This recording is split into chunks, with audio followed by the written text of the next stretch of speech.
The bad news is I don't have my suspenders with me.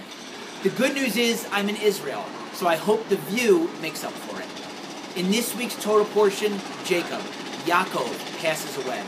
Before he does so, he asks his son Yosef, to take an oath to bury his father in Israel. Joseph takes that oath very seriously, obviously, and he goes to Pharaoh and asks for permission to bury his father. And he tells Pharaoh that he's made an oath requiring him to carry out this act. Pharaoh tells him, you have permission because you made that oath. Now Rashi tells us that there's a lot more going on here than meets the eye. What's happened is that Yosef has issued an implied threat to Pharaoh. If you don't let me go, if you make me break my oath to my father, then I may break the oath that I made to you many years ago. What was that oath?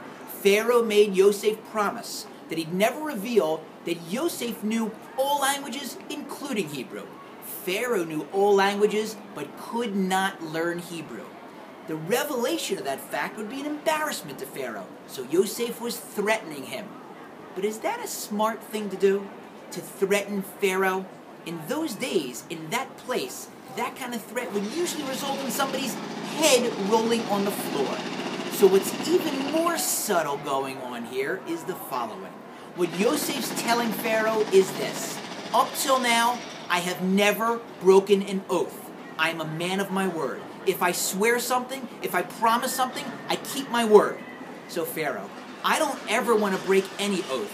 I don't want to break the oath I made to my father. I don't want to break the oath that I made to you. But if you force me to break the oath that I made to my father, then I'm a completely different person. I'm a person who has broken an oath.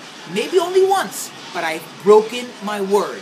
And once that happens, once there's a crack in that foundation, I may unwittingly, unintentionally, in a moment of weakness, break my other oath, the one I made to you. So I'm imploring you, let me remain a person who has always remained true to my word, kept all of my promises, kept all of my oaths, so that I don't break the one I made to you either.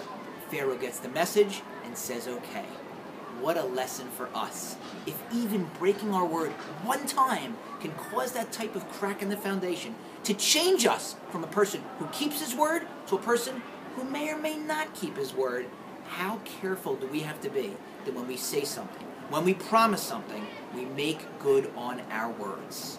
And being here in the Holy Land, I can't help but think of the passage that we say when we pray, Hinei lo yanum v'lo yishan, shomer Yisrael. God doesn't sleep, and he doesn't nap. He watches Israel. He's promised us he's always going to watch us. And he's been doing that for thousands of years and will continue to do so.